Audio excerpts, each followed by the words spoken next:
Pre vlády štátov sveta. Pre delegátov konferencie OSN o klíme koncom roka 2015 v Paríži. Život na pevninách nikdy nebude existovať bez vody, pôdy, slnečnej energie a prirodzených skleníkových plynov. Ak zastavíme odvodňovanie pevnín, zastavíme ich prehrievanie slnečnou energiou. Zastavíme globálne otepľovanie. Zastavíme topenie ľadovcov. Zastavíme stúpanie hladiny oceánov. Zastavíme povodne. Zastavíme suchá. Zastavíme znižovanie hladín podzemných vôd.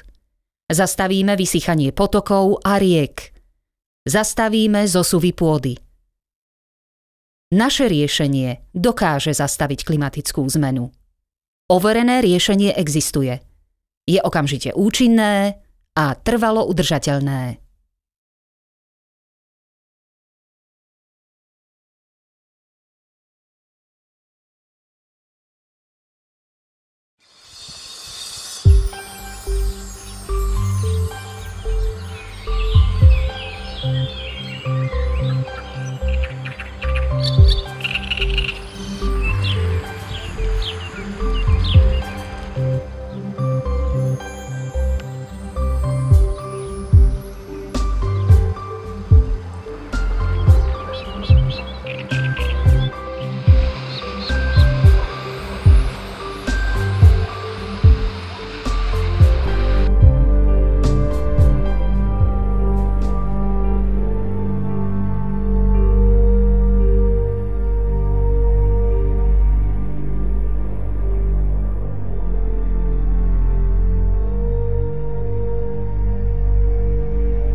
V lete roku 2009, tu na dne takmer prázdnej rieky Uch, som si položil otázku. Prečo je v rieke tak málo vody? Kde sa podela? Priemerné ročné zrážky sú dlhodobo takmer rovnaké a fyzika nepustí. Voda je v oceánoch. Prečo voda tak rýchlo odteká, keď sa za posledné roky nezmenil ani profil, ani sklon dna rieky?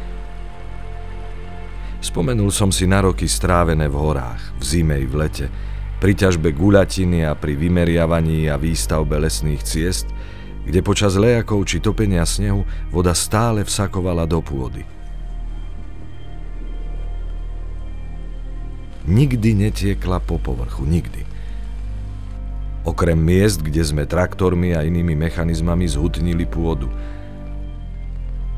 Voda prestala vsakovať do zeme a mútna, teda aj s odplavenou pôdou, blesku rýchlo odtekala cez vybetónované potoky a rieky, obsypané vysokými hrádzami až do oceánov.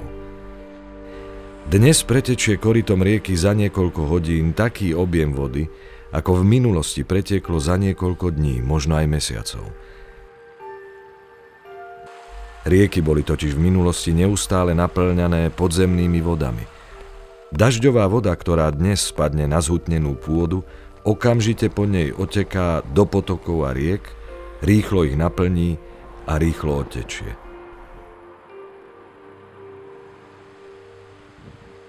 Vtedy, pri takmer prázdnej rieke Uch, som si začal klásť ďalšie otázky. Prečo práve teraz, a nie pred 30 až 50 rokmi?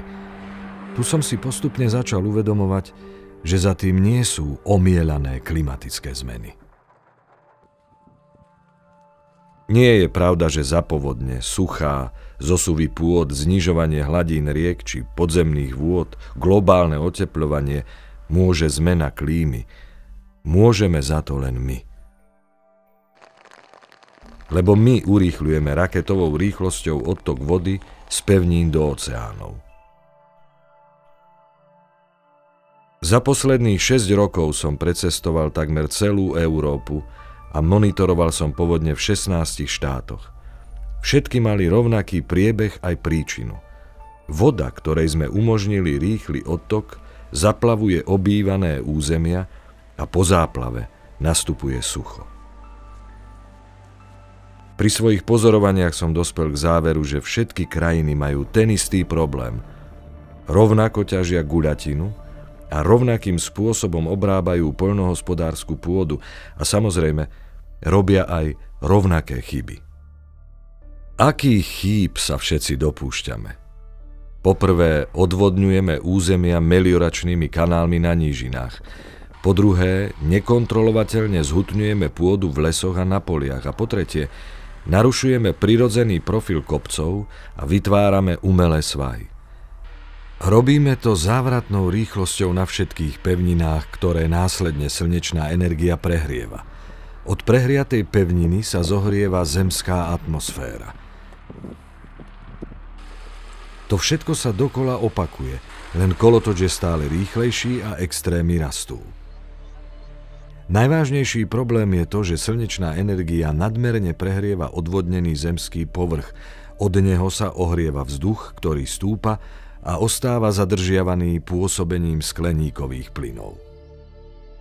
K tomu, aby sme lepšie pochopili, ako to všetko funguje, je dôležité si uvedomiť, že podľa vedeckých výskumov 1 kubický meter neporušenej pôdy v strednej Európe obsahuje 200 až 500 litrov vody. Pôda je základným zásobníkom, ktorý príroda vytvorila pre pitnú vodu. V Zemi sa voda udržiava v póroch. Ide o systém prirodzeného, rozvetveného distribučného potrubia k koreňom rastlín, k prameňom potokov a k podzemným vodám. Ak pôdu zhutníme, utlačíme jej póry a tým potrubie zanikne. Prirodzený kolobeh sa preruší. Podobne je to aj v prípade, keď tento systém pórov, potrubí, mechanicky prerušíme. Funkcia prírodného zavlažovacieho systému sa zmení na odvodňovací systém, ktorým voda z pôdy neodvratne oteká a krajina sa postupne vysúša. Jednoducho povedané, ak póry v pôde utlačíme, voda nevniká do zeme. Ak póry v pôde prerušíme, voda zo zeme vytečie. A takto to funguje v praxi. Poľnohospodárska pôda, nížiny. Do 80. rokov minulého storočia sa vo väčšine Európy pôda obrábala rovnakým spôsobom. Po zbere úrody nasledovala hlboká orba, po nej príprava pôdy pre jesenné a jarné zasiatie plodín. Počas vegetácie na pôdu mechanizmy vstupovali len zriedka, vďaka čomu mohla dažďová voda bez problémov siaknuť do nezhutnenej pôdy. Za posledných 30 rokov vďaka novým technológiám a snahe minimalizovať náklady v poľnohospodárstve niekoľkonásobne vzrástlo hutnenie poľnohospodárskej pôdy.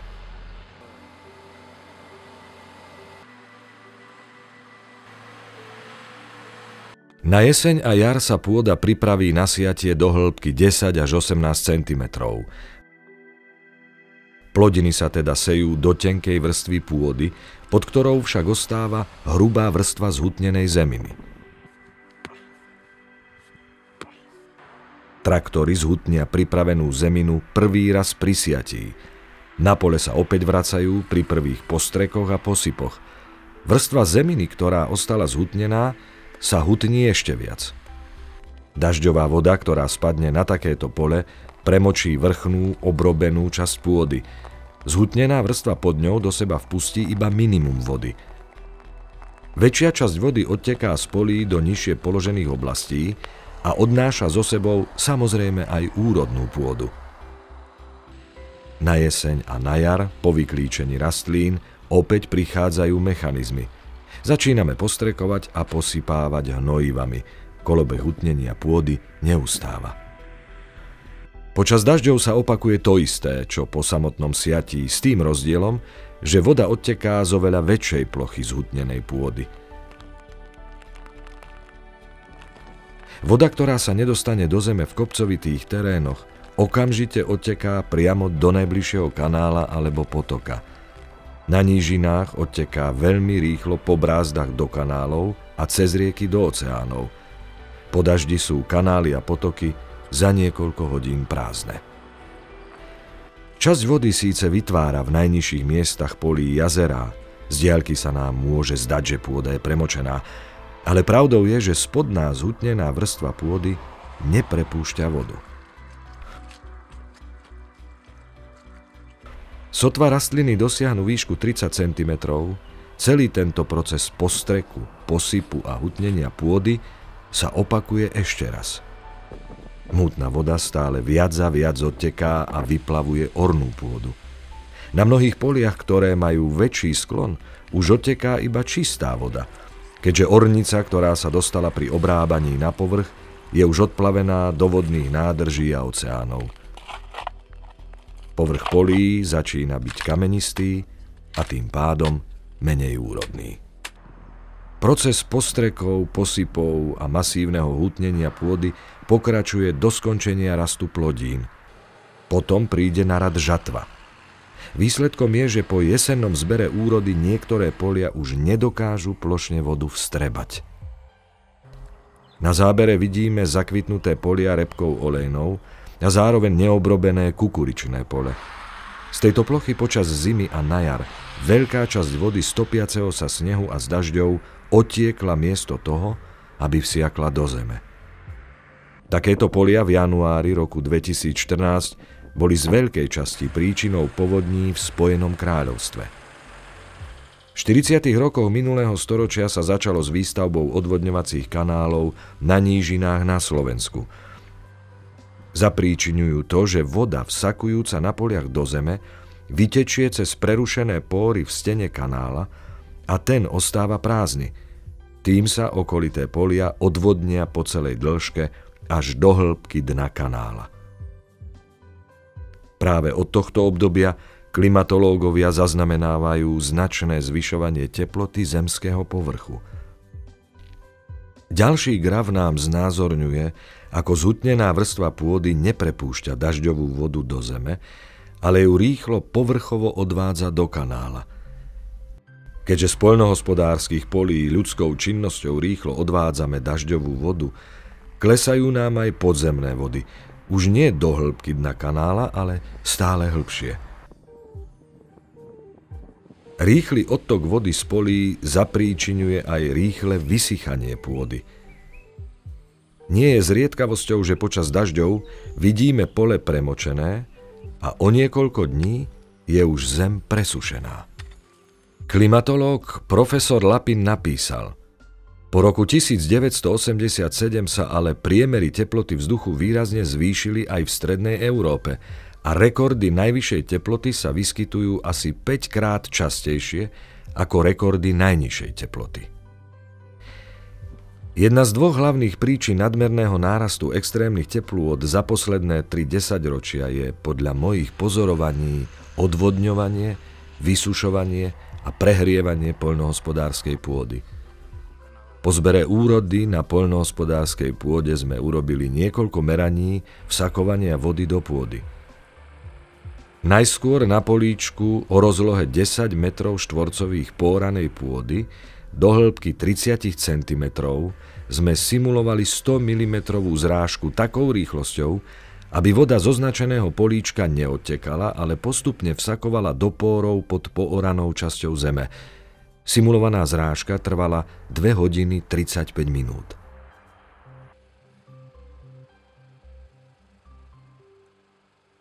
Na viacerých poliach, hlavne v stopách po traktoroch, sme vykopali 6 jám, hlbokých 60, 50, 40, 30, 20 a 10 cm, plus jednu jamu hlbokú 10 cm sme vykopali na nezhutnenej pôde. Do každej z jám sme simulovali 300 mm zrážku tak, aby hladina vody v jame nestúpla vyššie ako 10 cm od dna jamy. Najrýchlejšie nám voda vsakovala do pórov zemi v jamách hlbokých 60, 50 a 40 cm.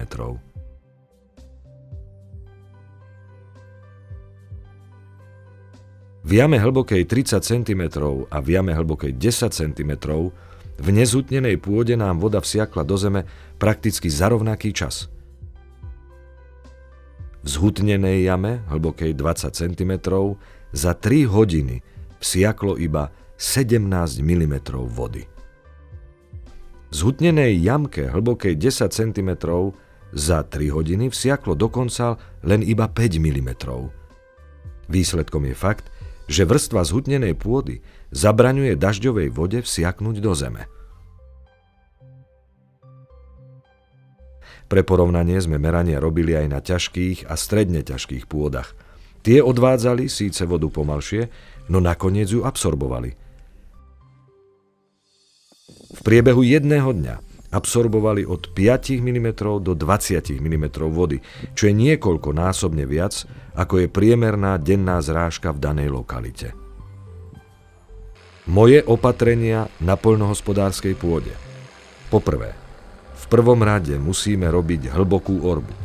Po druhé, za kolesá ťažných traktorov je nutné skonštruovať prídavné zariadenie, ktoré bude kypriť pôdu po vstupe traktora na poľnohospodárskú pôdu pri sejbe, postrekoch a posypoch.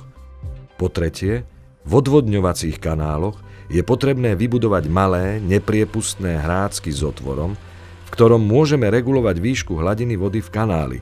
Takéto niečo som v praxi vybudoval v roku 2010 a fungujú perfektne dodnes. O závažnosti dopadu odvodňovacích kanálov jasne hovoria aj čísla. Len na Slovensku, v krajine v srdci Európy, s 5 miliónmi ľudí a s rozlohou 49 036 km štvorcových je sieť odvodňovacích kanálov dlhá skoro 6 000 km, čo je takmer dĺžka čínskeho múru, ktorý má 6700 km. Keby sme na každom bežnom metri v kanáli zadržali v priemere 2 kubické metre vody, z časti naplnené kanály zároveň zvýšia výšku podzemnej vody na okolitých poliach. Pri predpoklade, že do vzdialenosti 500 metrov z oboch strán kanála stúpnú aj podzemné vody o 1,3 metra a že 1 kubický meter zeminy pojme do pórov v priemere 350 litrov vody, celkový objem zadržanej vody v kanáloch a pôde by mohol byť spolu 2742 miliónov kubických metrov, teda takmer 3 miliardy kubíkov vody, čo je pre porovnanie asi 10% kapacity najväčšej priehrady na svete Hoover Dam v Amerike. Pritom náklady budú minimálne. Takto plošne zadržiavaná voda bude mať pre krajinu nevyčísliteľnú hodnotu. Systém regulovania výšky vody v kanáloch nám spomalí odtok podzemných vôd, reguluje hladiny podzemných vôd na okolitých poliach, bude chrániť územie pred povodňami a suchom, ozdraví hydrologický režim roviny, obnoví sa biodiverzita a stabilita klímy, pričom bude dochádzať aj k rovnomernejšiemu výskytu zrážkovej činnosti.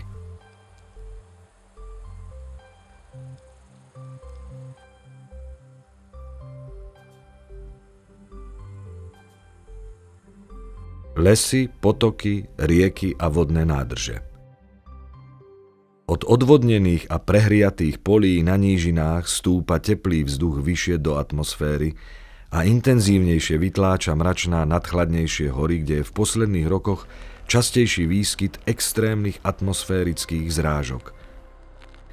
Prirodzená schopnosť lesov dážď zadržať sa však z roka na rok znižuje kvôli výstavbe lesných ciest a nekontrolovateľnému nárastu zhutnenej pôdy v lesoch. Celé to začalo v 70. rokoch, keď nastal boom využívania ťažkej pásovej a kolesovej techniky v lesoch, motivovaný vyššími ziskami a efektivitou. Odvtedy sa odtok vody z lesov výrazne urýchlil.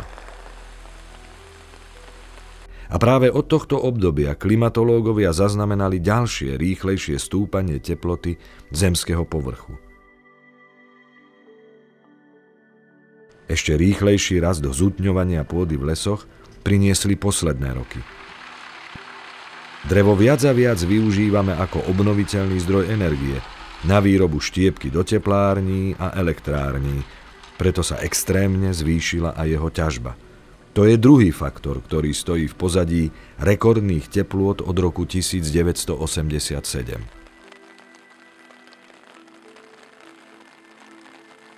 Dažďovú vodu v lese zachytávajú koruny stromov a následne cez listy, konáre, kmeň a korene sa voda dostáva do lesnej pôdy.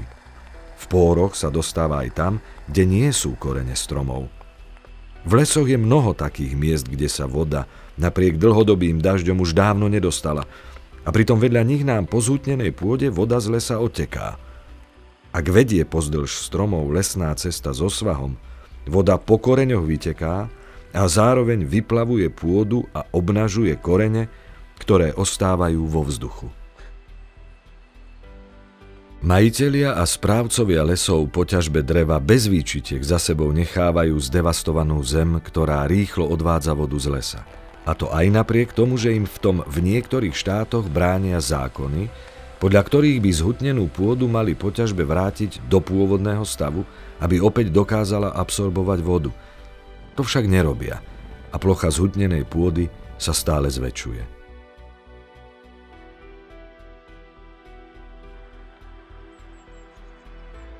V lesoch a kopcovitých terénoch však nie sú zhutnené povrchy jediným problémom. Ryhy, ktoré mechanizmy vytvárajú, totiž zároveň prerušujú póry. Aké veľké množstvo vody z nich vyteká v umelo vytvorenom svahu, zistíme najlepšie pri topení snehu. Voda z topiaceho sa snehu vsiakne do pôdy, ktorá v lesoch počas zimy nezamrza a cez prerušené póry vo svahu sa opäť dostane na zemský povrch a z lesa odtečie. Na tomto zábere je vidieť, že pôda vo svahu vyschýna zhora nadol. Horné 4 metre pôdy vo svahu sú už odvodnené a vysušené. V pôroch spodnej časti svahu sa ešte nachádza voda, ktorá vyteká z lesa nad svahom.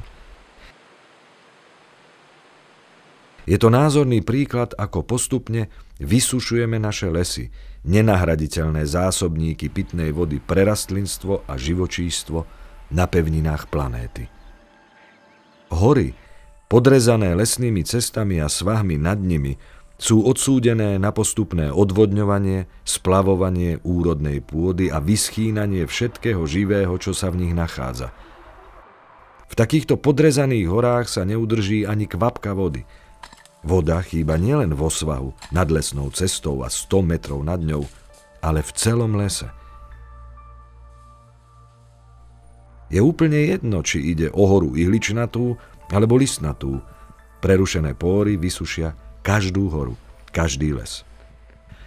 A ako by toho nebolo dosť, zasiahneme aj na miestach, kde neťažíme prestrmosť svahov. Najčastejšie to vidíme i pri výstavbe ciest a diaľnic. Tu sa už len ani nezamyslíme nad zadržaním vody v pôde, ale snažíme sa jej čo najskôr zbaviť a vytvárame jej na to ideálne podmienky.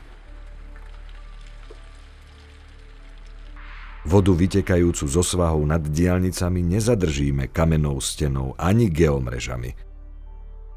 Napríklad aj táto hora pre výstavbu diaľnice čaká na postupné odvodnenie a vysušenie. Po takýchto zásahoch na seba katastrofa nenechá dlho čakať. A nemusia to byť len povodne či suchá.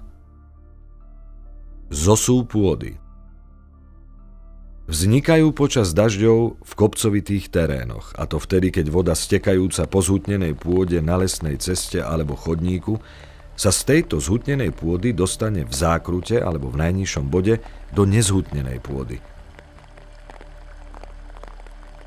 Pôdu rozmočí a pod váhou vody sa premočená pôda zosunie so svahom a zároveň so sebou strháva okolité stromy a lesnú cestu, ktorá zosúv zapríčinila. Premočená pôda vytláča a ničí všetko, čo sa nachádza pod ňou.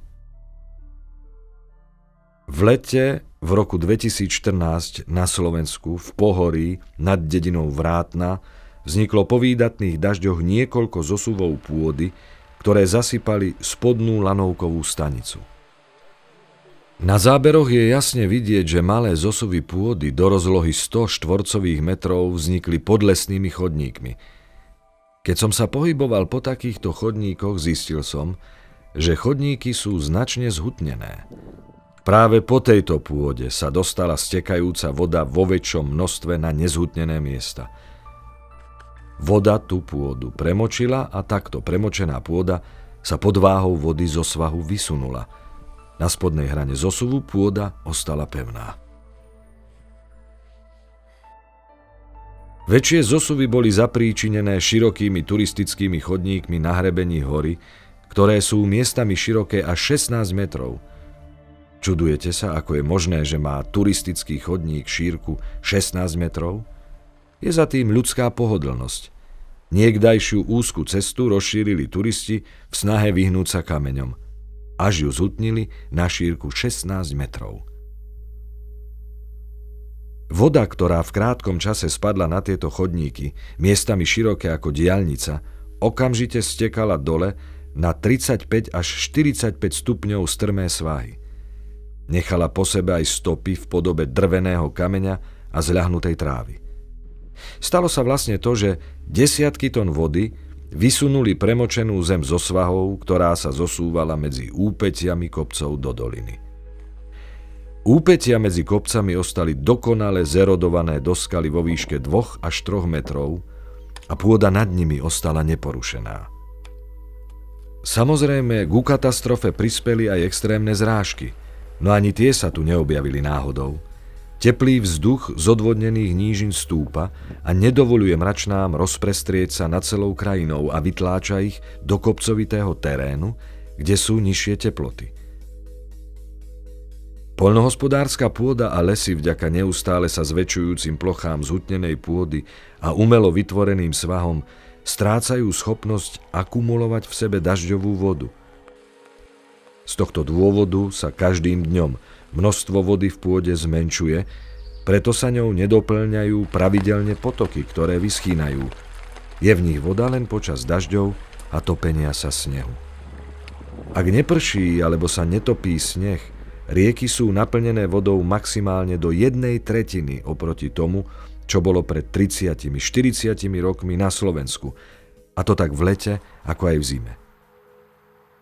V riekach počas obdobia, keď neprší, chýbajú 2/3 vody. Znamená to, že aj v pevninách je omnoho menej podzemnej vody, ako to bolo v minulosti. Dná riek bez vody nám postupne zarastajú drevinami. Rieky sa už naplňajú iba vtedy, keď prší a topí sa sneh. Vodné nádrže sú na tom podobne ako potoky a rieky. Pokiaľ prší, sú plné, keď neprší, sú prázdne. Tu vidíme, koľko úrodnej pôdy do nich voda splavila z polí a z lesov. Sú to nespočetné tisíce ton. V niektorých nádržiach bez vody nám už vyrastajú celé pralesy.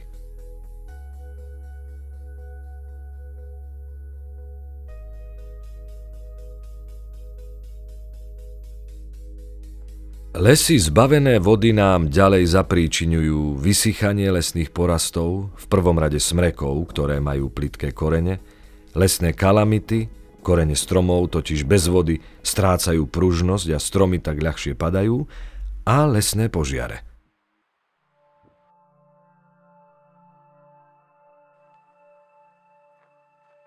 Na Slovensku pred vstupom do lesa je spravidla závora, na ktorej je tabuľa s nápisom Vážení návštevníci lesa, vitajte na území, ktoré spravuje štátny podnik Lesy Slovenskej republiky. Ochranou, výchovou a obnovou lesných porastov vytvárame zdroje vody, chránime pôdu, filtrujeme vzduch, produkujeme drevo. Lesy sú chrámom harmónie a zdravia, potrebujeme ich všetci. Vyschnutý potok napravo za závorou je dôkazom toho, že tu sa zdroje vody nevytvárajú. V lesoch sa len ťaží, pričom sa vytvárajú umelé svahy a zhutnené plochy, po ktorých voda s pôdou neodvratne odteká. Lesy prestávajú byť obnoviteľným zdrojom vody a zelenej energie. Prestávajú byť aj chrámom harmónie a zdravia. Moje opatrenia v lesoch.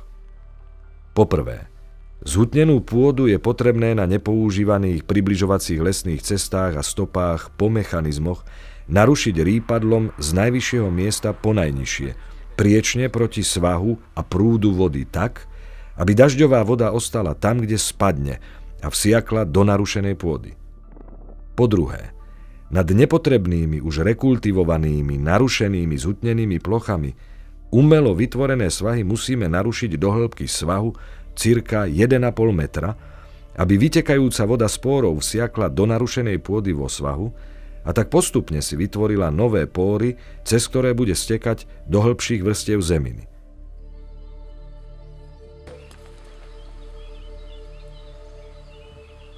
Takéto opatrenia som zrealizoval na Ukrajine a na 3 miestach v lesoch na Slovensku. Ani kvapka vody po 3 rokoch z upravených plôch nevytiekla. 100% to potvrdili merania Slovenskej akadémie vied.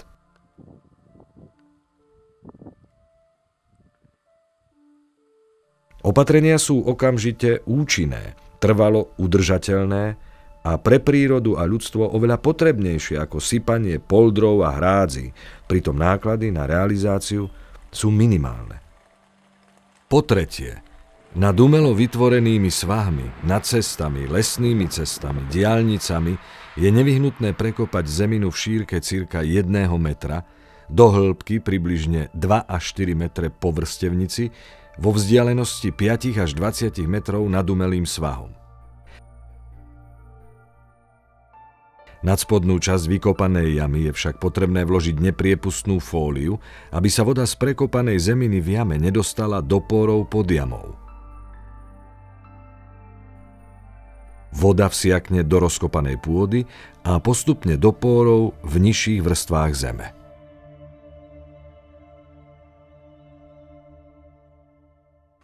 Po štvrté, pri úpravách potokov a riek, ktoré pretekajú cez dediny a mestá, navrhujem miesto vybetónovania dna, ako vidíte na zábere, vytvorenie kaskád, ktoré vodu spomalia a udržia, aby v potoku mohol existovať život.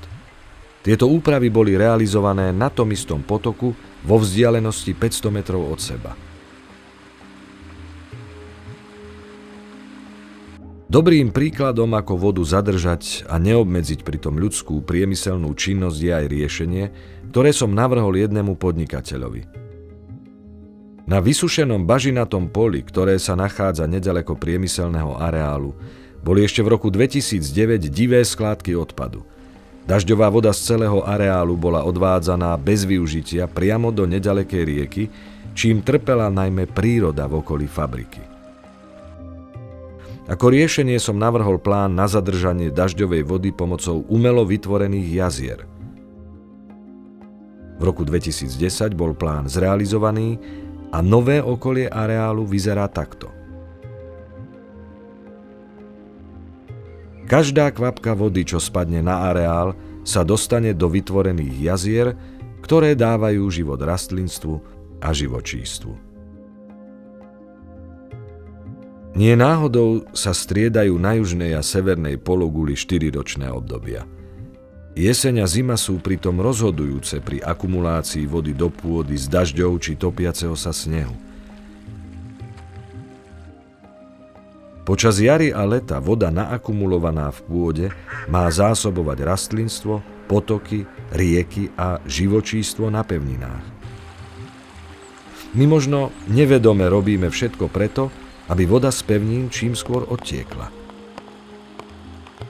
Ak zastavíme odvodňovanie pevnín, zastavíme klimatické zmeny, globálne otepľovanie, topenie ľadovcov, zvyšovanie hladín oceánov, povodne a suchá. Svoje zistenia a skúsenosti z vyše 40-ročnej praxe s pôdou a vodou som za posledných 5 rokov prezentoval na národných a svetových konferenciách. Za celý ten čas sa nenašiel nikto, kto by vážne spochybnil mnou identifikované a pomenované príčiny klimatických zmien, globálneho otepľovania, topenia ľadovcov, zvyšovania hladín oceánov, povodní, súch a iných živelných katastrof. Rovnako nikto nespochybnil ani riešenia, ktoré navrhujem. Napriek tomu však začína mať pocit, že generácie, ktoré ovplyvňujú život na tejto planéte, jej skutočné problémy vidieť a riešiť nechcú, aj keď o nich hovoria. Možno však len uchopili problém za zlý koniec. Ako príklad spomeniem konferenciu z mája roku 2013, ktorá sa uskutočnila na pôde OSN v Ženeve, kde generálny tajomník meteorologickej organizácie pán Michel Jarot po mojom vystúpení v pléne skonštatoval: možno vedci niečo nezbadali, možno sa niekde zmýlili, ale keď sa zmýlili, svoju chybu si priznajú. Napriek tomuto výroku však kompetentní, konkrétne kroky na zmenu stavu neurobili. Situácia sa pritom z roka na rok zhoršuje a čas je našim najväčším nepriateľom. Každá ľudská bytosť chce za sebou zanechať stopu. Stopu viditeľnú i vtedy, keď ona už na tejto zemi nebude. Máme to proste v génoch. Od nepamäti ľudia vstyčovali mohyly, budovali monumentálne stavby. Buďme prvá generácia, ktorá si uvedomí, že udupávanie našej planéty pomníkmi megalomanstva je cesta do záhuby. I my máme šancu zanechať po sebe trvácny odkaz. Buďme to my, ktorí prinavrátime pôde a vode ich dôstojné miesto vo fungovaní našich ekosystémov. Stačí tak málo. Stačí si uvedomiť niekoľko zjavných, do očí bijúcich faktov, urobiť tie správne rozhodnutia celosvetovo a pustiť sa do práce. Zabudnime na strach zo zodpovednosti. Riešenia existujú, fungujú a často sú oveľa jednoduchšie, ako by sme očakávali. Treba sa len pozorne pozerať okolo seba. Budúcnosť planéty je v našich rukách.